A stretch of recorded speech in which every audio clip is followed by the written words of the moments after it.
Welcome to this explainer. We're jumping right into something I know we all want, but let's be real, kind of struggle to hold on to on a daily basis. Joy. We're diving straight into a beautifully reflective piece by a blogger named Salima called July, Joy, and Fireworks. And what we're doing here isn't just reviewing a blog post, we are unpacking a really practical, dynamic guide to completely transforming our daily mindset.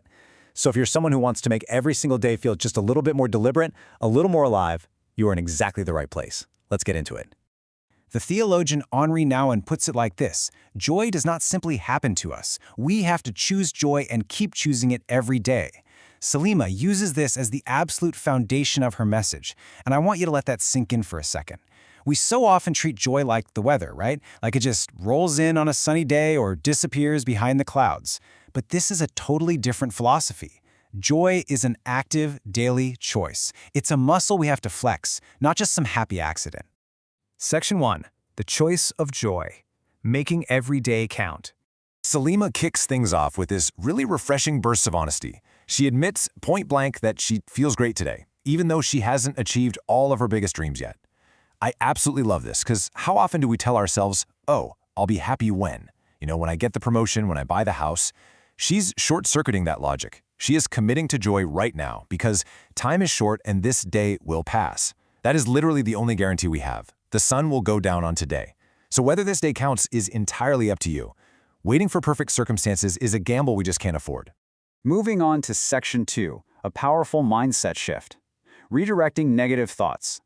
Because, let's be honest, choosing joy sounds amazing in theory, but how do we actually do it when life gets frustrating?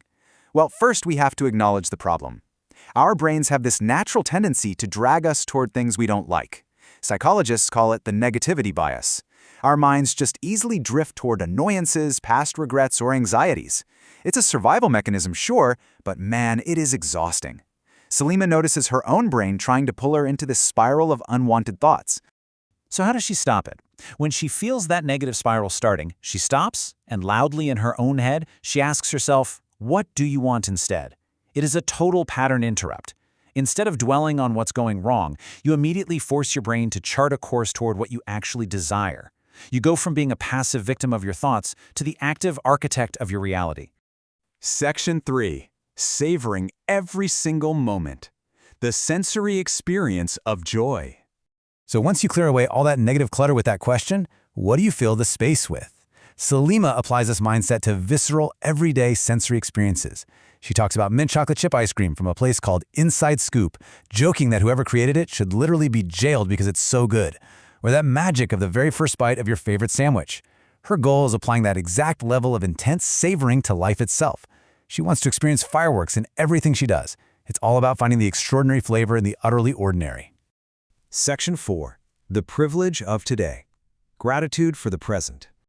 To maintain this level of savoring, you need grounding. It's incredibly easy to take our days for granted until we remember the sheer, astonishing privilege it is to simply be alive.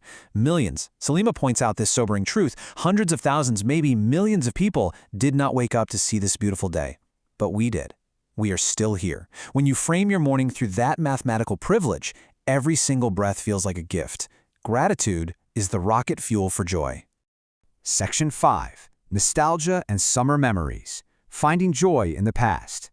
Salima uses the month of July as this powerful trigger for warm, universal nostalgia. Memory isn't just looking backward, it's a tool to generate joy right now.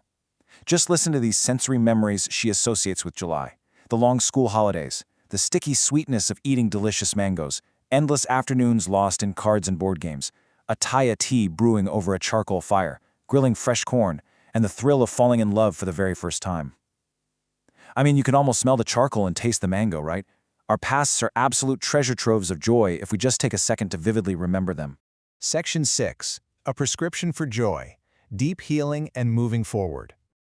We're nearing the end of our explainer here, and Salima offers this massive, empowering call to action. She brilliantly redefines joy. It is not a luxury. It's not a nice to have.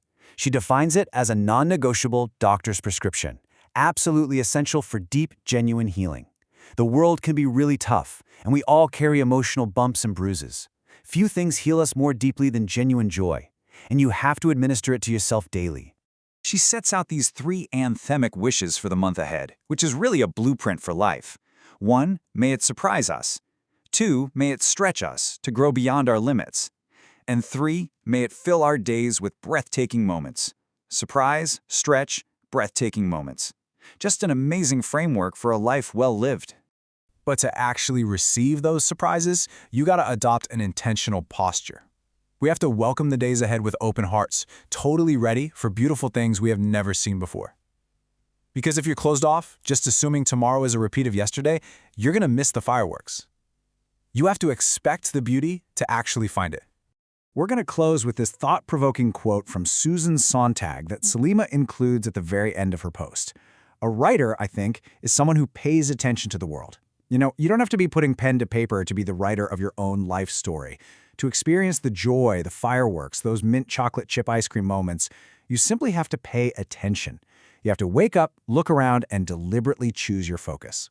So my question to you as we wrap this up is this. The world is absolutely full of fireworks happening right under your nose. What are you going to choose to pay attention to today?